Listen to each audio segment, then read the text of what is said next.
We are on Facebook and Twitter with our post show, continuing our discussion on looking back on 2020, a year in review. One of the things that each of you are concerned about, of course, is looking forward to what's going to happen to this generation, looking backward and forward to what's going to happen to this generation in this way, the education. A number of you raised that, well, really you're calling this generation this time a lost generation because of what happened to them in the school system. So I wondered if each of you would reflect on what you think is going to be the biggest damage done to those young people who were caught up in the COVID and having to sort of cope to learn. Phillip, I'll start with you. Well, I think without question, no matter how many computers are given out to students, and I think it's good that these computers are given out, students who have not had the same access, black students, other students of color, poor white students for that matter, who haven't had the same access to computers and Wi-Fi, because you need the Wi-Fi in order to make this happen, I think these kids invariably will be behind. The picture of, you probably remember seeing this, of two kids sitting outside a fast food restaurant in order to connect to Wi-Fi. That's extraordinary. And I think without question that these kids will be left behind. And I think that it probably will require summer courses, other ways of accelerating these kids' learning in order for them in order for them to catch up. What does that mean? I think that they're going to have to be basically have to take summer courses, have to do be given tutors, others in order to keep up, because at some point they're going to be forced, and they are forced, to take a standardized test, and already behind because of the pandemic. They're going to need basically whatever resources are going to become available in order for them to basically compete, in order to get into the high schools that they want, places like Boston Latin, and of course beyond that to get into colleges. I just think it's going to require a lot of resources in order to help a lot of kids of color, particularly working class kids of color, catch up with others who do have these resources. Is it too late, Kim? Well, we can't allow it to be too late because these are our children, and so we can't give up on them. But I do think it is a damning indictment of this country that we did not prioritize, especially the lower grades, right? If we had kept the bars and the restaurants and the gyms closed, we could have kept schools open. And what is up, the divide that already exists between Black students and white students in terms of resource and education, and therefore achievement, is only exaggerated. Private schools are still open. The Catholic school up the street from me had a big sign that said, "We give thanks for in-person education." Right? I was like, that's kind of a cut. This is a failure, and our children are paying the price. And my fear is that, yes, those learning losses could absolutely be made up. But will they be made up? Because will we invest the resources to have them be made up? And the answer, again, historically, is probably not. So I don't know what the solution to that is. We as a community have to do something, but it is a damning indictment of this society. And also, as Charmain can tell us, the mental health cost to these young people. There was a horrible article in the Washington Post just yesterday about student athletes, and there was the rise in suicide because they have been disconnected from the thing that gave their life structure and value. So it's horrible. Yeah.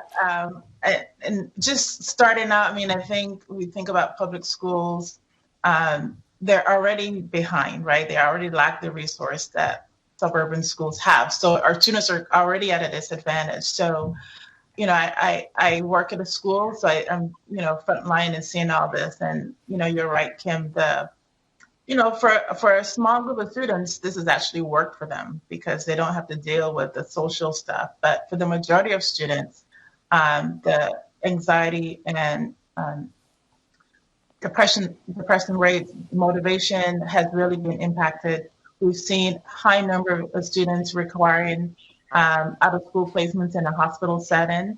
The hospitals are packed, and their kids are hanging out in medical floors while they wait for a mental health bed to be available. So again, as I mentioned earlier, just the pressures on the mental health systems are being really tapped, and students in particular are having a tough time. And that social connection is huge for them and a significant loss.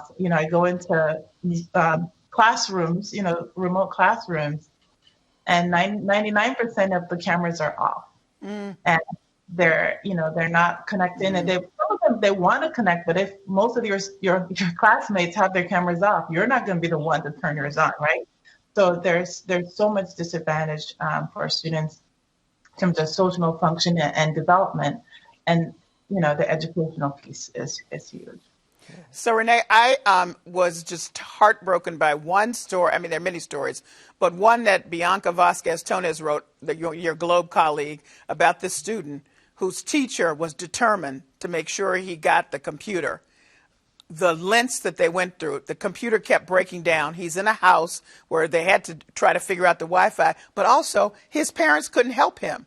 So the teacher ended up running around like 15, I don't know how many days, trying to finally get a computer to this kid. It was horrific. It had everything that we're saying here and more about what the issues were. And I don't know what happened to him. I hope that after he finally got it, because of the efforts of this teacher, that, he was able to pick up something. But anyway, respond. There are just far too many of these stories. We've heard stories of kids who are trying to do their daily lessons on an iPhone, who, as Phillip mentioned, who are going to a local store so they can sit in the parking lot to get reliable Wi-Fi. This is appalling. This is this country that loves to talk about its exceptionalism and what it does well. It has failed millions of kids this year, and it's continuing to do this. What happened in March? No one really saw this coming, more or less. So schools did the best they could, but they had months to prepare for the fall semester and still didn't get it done. And I think, in addition to the ways that they're falling behind educationally, there's no way to downplay what this is doing for them in levels of social alienation. I heard a child in the news describe this as school without any of the fun parts. Wow. And, wow. You think about what school means to you and your kid. That's where your friends are. That's where you connect. That's where you have this whole relationship outside of your family and your parents. And kids have lost that. And I think the ramifications of that we're going to be seeing in many different ways for months and years to come. Right. So now I'm going to go to a totally different subject. Many of you mentioned, and we all saw folks that we had never seen on the front lines, not folks of color, coming out, protesting, even if it dropped 25%, saying, this is awful. As Phillip said, I get it now. It's systemic. I'm going to go back to my place of work and try to do something, blah, blah, blah. But in all of that happening, in some of this new wokeness, there's some uncomfortableness that has taken place and will continue to take place. I'm starting with you, Charmain. How do you begin to have those tough conversations with folks who are not people of color about what allyship really means and what, if you want to go to woke, what woke really means? So, I will use the word fortunate to actually lead people in conversations around that. And, the theme is like, it's not going to be comfortable. So get over trying to be comfortable having these conversations. And, helping people to develop a language and being in those, I have this dual consciousness of being in rooms where people are saying, yes, this is the first time I'm realizing this. And I'm like, how is that possible? But I have to be present, right? I have to be present and recognize we're all coming at this at different experiences. And people are able to say, yeah, that was a privilege I have. So I appreciate that. And the whole idea of calling out, we've been having a lot of conversations about how do you actually interrupt the racist behavior and the racist statements that happen, the microaggressions, whatever words you use. Like that has also been a conversation about how do we call it out when it's happening, so people don't maintain this politeness and allow the behaviors to continue. So it's really about getting over trying to be comfortable. You're not going to be comfortable if you really want to do the work. Kim. Yeah, I mean, I'm tired of having a conversation. I feel like I've been having a conversation my whole life. And here's a Baldwin quote for you. Charmain graciously said, people come from different places, but James Baldwin said they do not know and they do not want to know, mm-hmm. right? So the problem is not just that people don't know. They don't know because they have not wanted to know. Mm-hmm. I guess if 2020 did anything, it broke through that.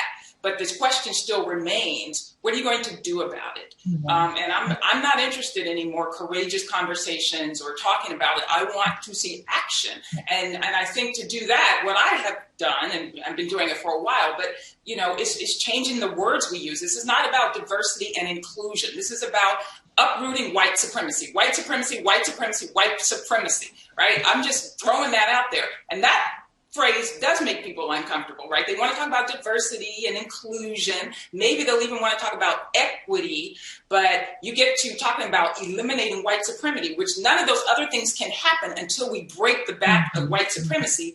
Yeah, that's going to make some folks uncomfortable. But you know what? We've been uncomfortable for 400 years in this country, so get used to it. Phillip.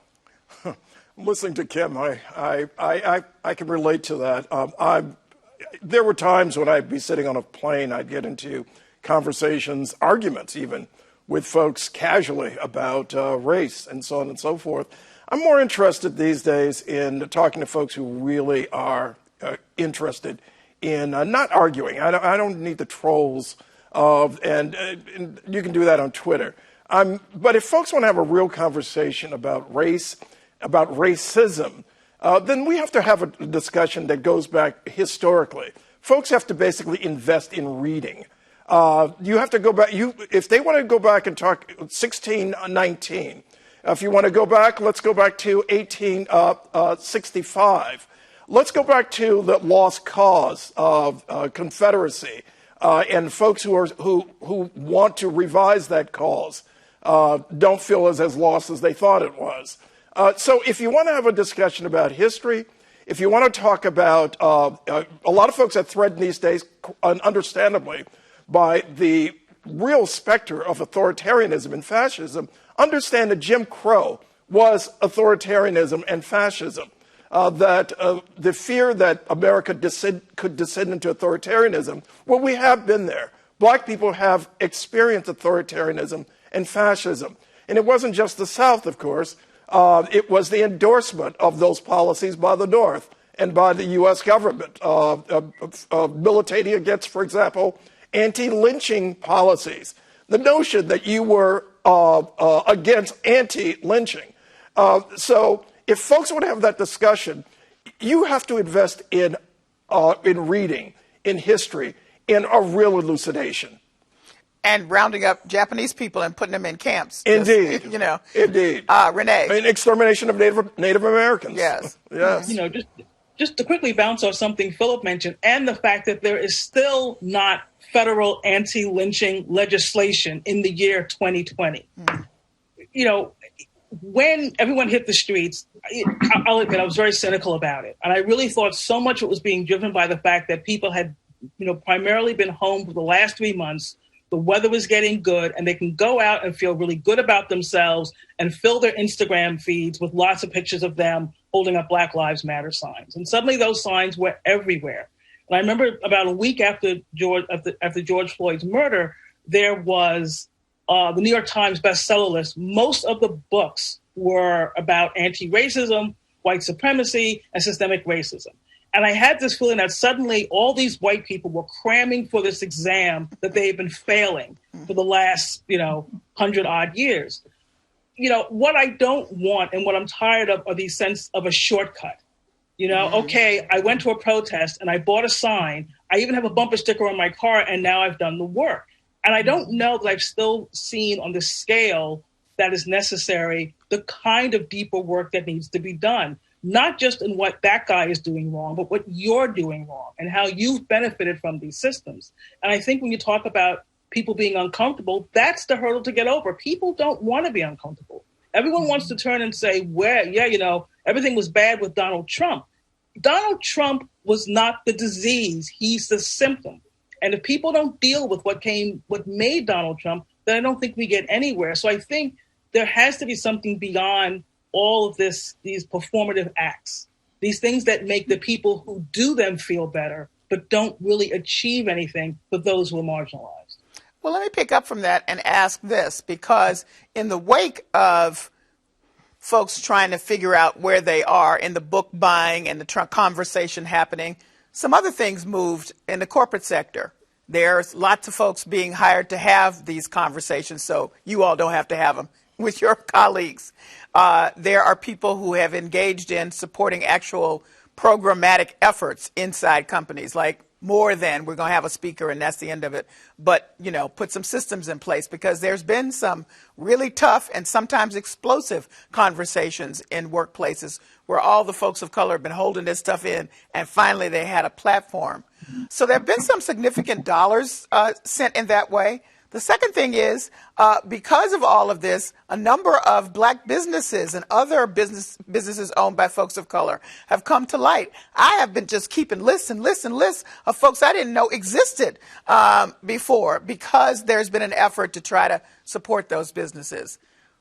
Am I too cynical to say this goes away in January, or what lasting impact do you think any of this is going to happen? And Renee, I'll start with you, since you were the last to bring this up. Do I think there are some people who've seen the light, who see that it just goes beyond a poster? Yes. But the same way that so many people thought that race relations were a huge issue in the midst of the protest, and in my mind, how quickly those numbers started to drop off. They stayed very consistent for black people, of course, but for a lot of white people, it dropped off within weeks or months. And so, it kind of says to me that the commitment isn't really there. It has, I don't want this to have to come down to, black people being killed by police every single day with videotape for people to go, oh, wow, this is a problem. And I found there was something really offensive about people going, oh, my God, I had no idea this was so bad. George Floyd wasn't even the first black person on tape saying, I can't breathe.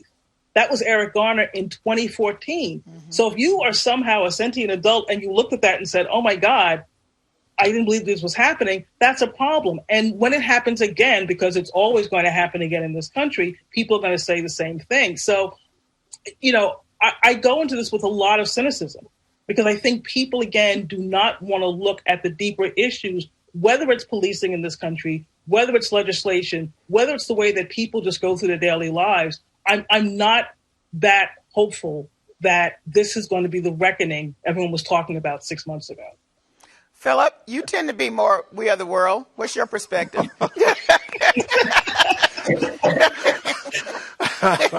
We are the world.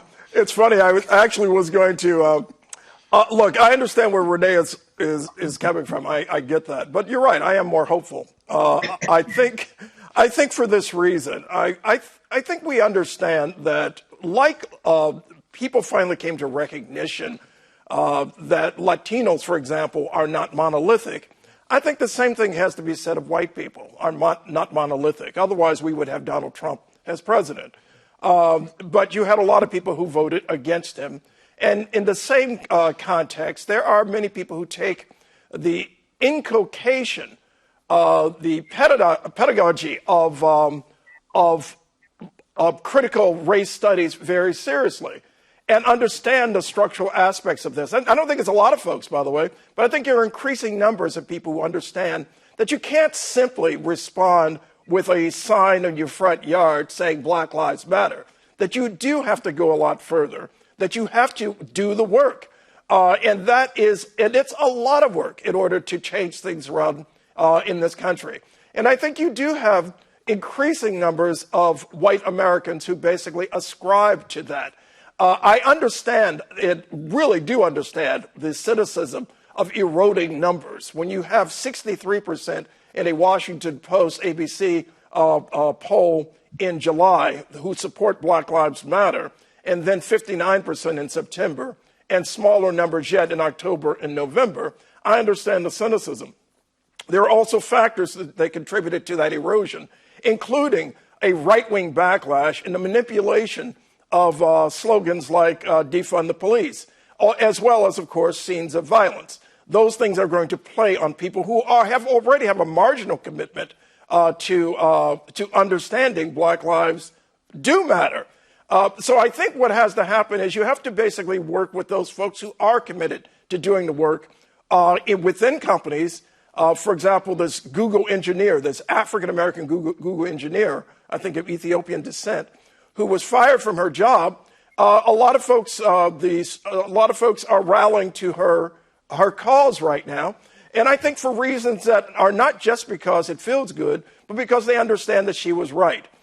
So I think that we have to look at that glass, and I think it is, in fact, half full. Okay. All right, Charmain. So I'm sitting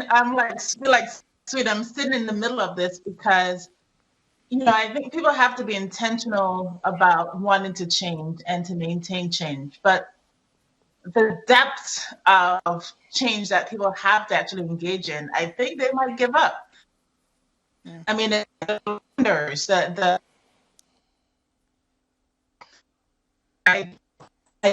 spaces they quiet and are it's a lot of work that needs to happen, and I don't know if people are going to be in it for the long run. And there has to be, it's almost there's someone who has to be appointed to be the champion to call it out every time it shows up. So, all right. Yeah, I'm less optimistic right now. Kim, you get the last word. All right. Well, first of all, I want to say that it's not cynicism. Renee is not cynical. She's realistic, right? I think in this country we have we confuse what I say, and this is not a slight against Phillip, but we confuse optimism with what I call magical thinking. James Baldwin said people are about as eager to be changed as they are to be born. And I think we have to face the fact that most people are not eager to be changed, especially when it means you have to give up something that you perceive as yours. And that's what it means. Giving up white supremacy, giving up whiteness means you have to give up power. Whiteness has real power. It has economic power, it has political power. And most people are not going to be eager to give that up. That's human nature. So, and if you want to look anywhere for a harbinger of whether white folks are going to be, and yes, of course, white folks are not a monolith, but are going to be willing to do more than place Black Lives Matter signs in their yards, look at the schools. Ask yourself, will we get rid of entry requirements to exam schools? Will we get rid of segregated schools? How many white people with Black Lives Matters in their yards in my own town will support integrating the schools? Not a lot. So I don't think that's cynicism. I think that's just realistic. We have to know where we are in order to know what we have to do to keep fighting. Well, that probably is a good end to a 2020 review. So I thank all of you for joining me. Thank you, Kelly. Thank you. Thank you.